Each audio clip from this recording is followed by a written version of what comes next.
Today's daf is daf mem ches. We are going to begin daf mem zayin amud beis at the bottom of boilu. Boilu, they asked the shaila before the chachamim, heicha the kabel le'nitirusay, in a case where the owner of the chutzner accepted upon himself responsibility for guarding the item and during the prayer, the chutzner mao. What's the halacha?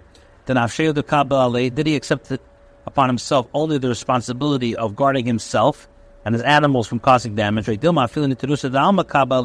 Or perhaps he even accepted responsibility upon himself for guarding against all forms of damage that originate from the outside. Tashma, come on, bring a raya from the following brayso. The Tana Rabbi Yehuda bar Simon ben Zaken the big Karno. Rabbi Yehuda bar Simon in the Allah Chazam Nizaken from the school of Karno. Hichmis pedes of the Chatzer balabai shleiber shos. A person brought his produce into a homeowner's courtyard without permission. And then an ox came from another place and ate it. Potter is potter. And if he brought the produce into the courtyard with permission, chayiv is going to be chayiv. Man potter, man chayiv. Now who's chayiv? Who's potter? Who's chayiv? La potter, bala chutzer. Doesn't it mean that the owner of the chutzer is potter, but chayiv bala chutzer, and the owner bala chutzer.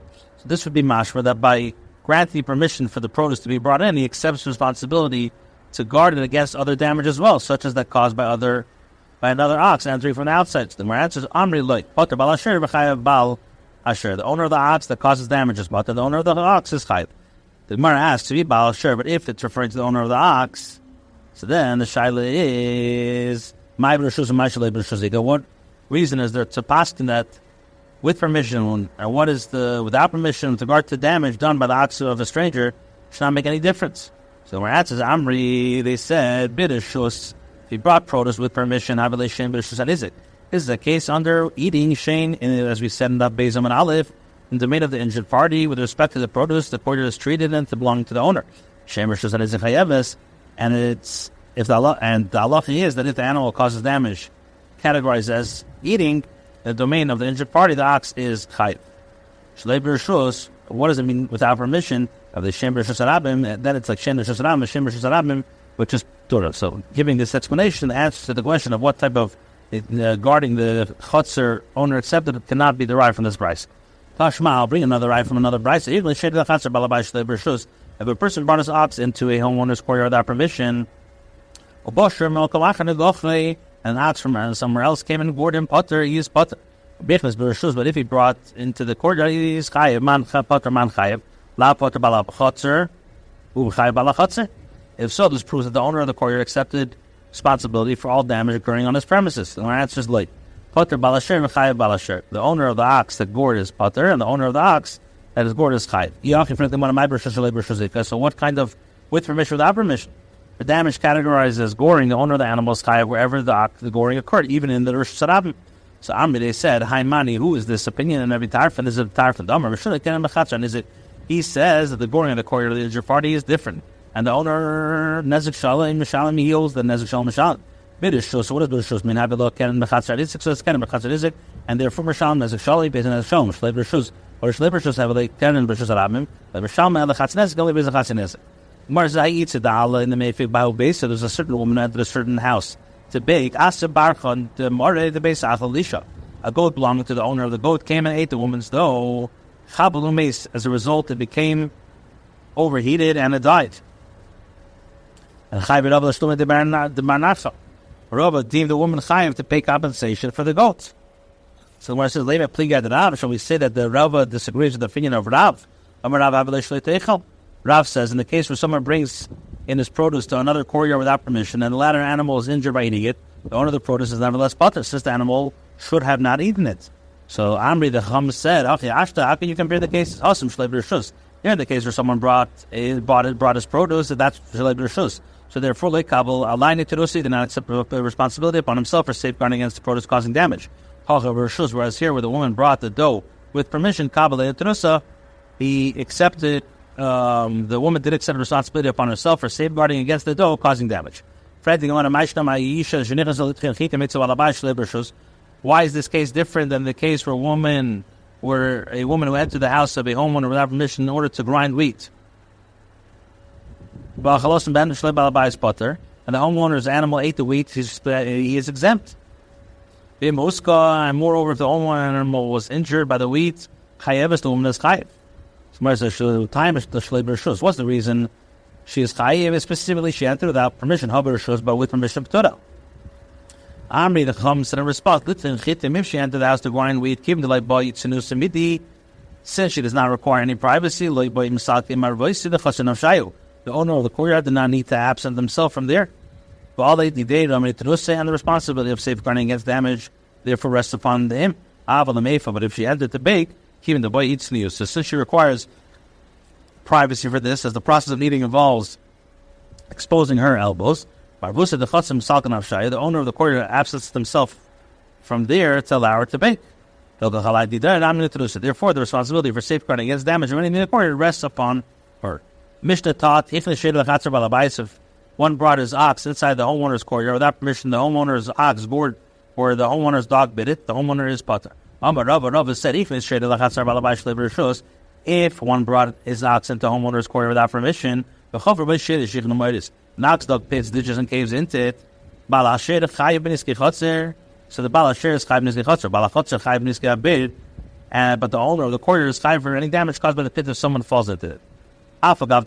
Even though the Torah says, if a man shall open a pit, it limits the liability for the pit of a person who digs a pit, but not an ox that digs a pit, in which case the owner of the courtyard should be exempt. Nevertheless, here Rava's statement, since the owner of the courtyard should have filled the pit with earth, and he didn't fit it, command that Kariyadum is like someone who actually dug the pit.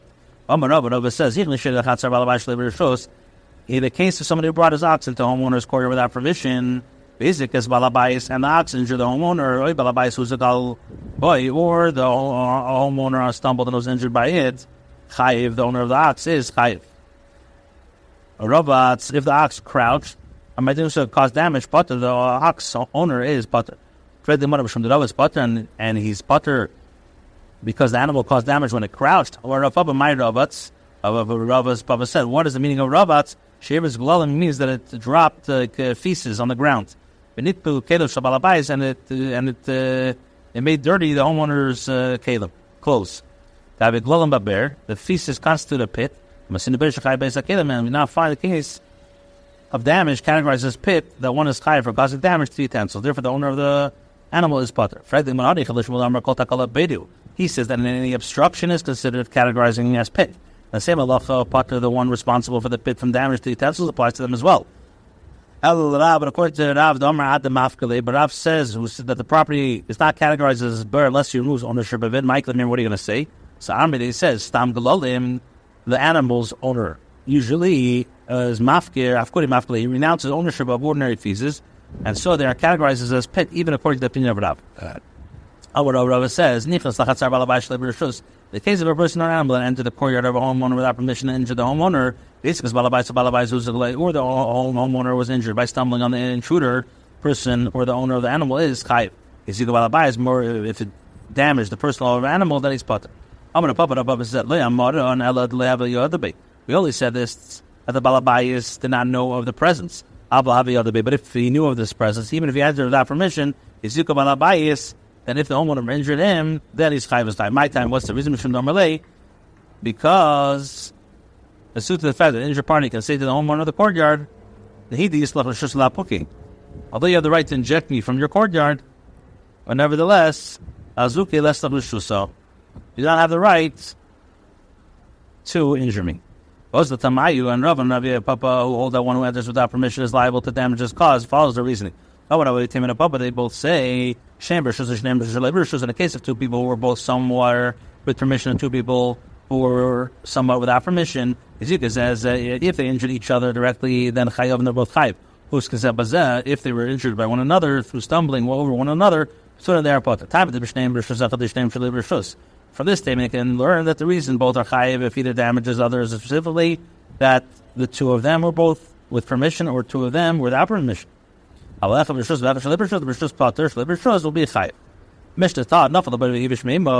ox that he brought into the courtyard without permission fell into the homeowner's pit and contaminated the water, chayav is chayav. They taught the halacha in the case where the ox contaminated the water at the time of the fall. But after, if it contaminated the water after the fall, for example, the animal died there and it decomposed, a decomposing carcass destroyed the water, then pater is pater. My time I have a shed bed of mine, kalim, why the ox in the case is considered a pit, and the water has the status of kalim, we do not find a case with a pit that renders one chayiv damage to the utensils. Therefore, he's potter. What are you going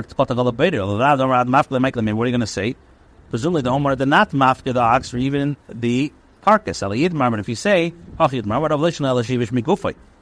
Rabbi said that Salah applies only in case where the ox contaminated the water with its body, in other words, its carcass. But if it contaminated with its smell, my time because it's only an indirect cause, and Allah is, and the one is not chayiv for damage that is caused merely by an indirect action.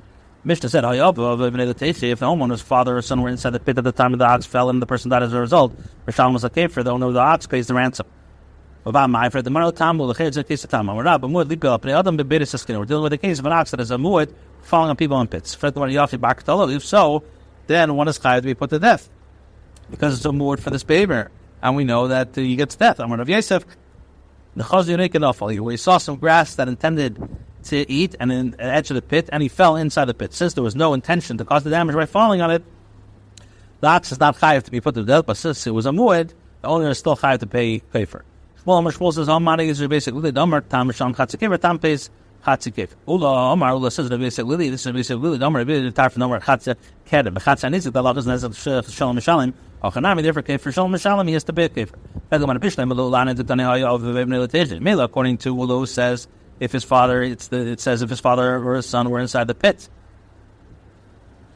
The Mishnah thereby provides a case of damage categorized as goring it was in Negicha in Bershus and Izik. Even if the injured party was another person, not a close relative, the owner of the property, the owner of the animal would be required to pay half a kafir for it, even if it was Bershus Rabim. Just give me a typical scenario. Mishnah taught if he brought the ox in the chutz with permission, the owner of the quarter is chayiv for the damage. Rabbi said the homeowner is not chayiv in any of the cases of the Mishnah, even if he gave permission for that to be brought into his premises, unless he explicitly accepts responsibility upon himself to safeguard it. But we learned that a Mishnah in a similar case, if the owner of the courtyard said to the homeowner of the ox, bring your ox into my courtyard and safeguard it, is it chayiv? If the ox caused damage to the property, the owner of the courtyard, the animal owner is chayiv to pay. Who's a potter? If the ox was injured, the homeowner is potter. If he said, bring your ox and I will safeguard it, who's a chayiv? That if the ox was injured, the owner is chayiv. He's a potter. If the ox caused damage, the homeowner is potter. This is self question. You say, bring your ox into my courtyard and safeguard it, then is it chayiv? Who's a potter? So what's the reason why it's chayiv? Is because he said, Shomar the chayiv bal sher but the bal chutzer. But Stamazay, the Balachatz will be potter, will be chayiv, and the Bala Sher is potter. There's some Kabbalah because the owner of the courtyard explicitly accepts upon himself the responsibility for guarding it. Amos said, look at the end of the sefer. Bring your ox and I will safeguard it. Then who's that chayiv? He's a potter. So which is mashma time? What's the reason why the Balachatz is chayiv? Because he said, I will guard it. Oh, Stama, but Stama is chayiv balasher potter balachatzer. Then the balasher will be chayiv, and the balachatzer will be potter. We're stumbling mekabel into rasi. So the Gemara concludes. I saw the Rabbi. We came to the opinion of Rabbi. The Amar actually kabel into rasi balabayis tishmer. Friday Gemara reisha seven abana reisha abana seven abana. Amar lazar tavra. Mishanazul mishanazul. Rav Amar no. Kulan abani. I did not say reisha shamrei. Since the reisha used the word shamrei, kana seven abana yeshper. And the same halacha applies even when granting permission to enter without specification, since according to the Chachamim, granting the permission to enter includes an explicit acceptance of responsibility of Shemitah. Rabbi says, Kula Rebbe in the entire Bryce is according to the Rebbe, who holds that if no specification will be made, the owner of the court does not accept responsibility as inferred from the later clause of the Bryce. So the Tarfin is the Tarfin. We have another issue of goring that is carried out by a tam in the courtyard of the injured party. That's a shalom, he pays an ezra shalom. Therefore, if he says safeguarded, if the owner of the courtyard said to the owner of the ox safeguarded, then he's clearly not transferring the right to any portion of the courtyard to him. So therefore, it's a case of keren b'chatzanizik. By contrast, we only said this in the case. It only says safeguarding it, then granting him permission to bring the ox to this courtyard. He effectively transfers rights to the area within the courtyard. Akni Akni the Makam Chazar, they Chatzar Shutin, then it becomes a Chatzar Shutin. The Kenem Chatzar Shutin, in Misham Chatzar, the Chatzar Nezek, goring in the court of the partners, pays only half of the cost of the damage.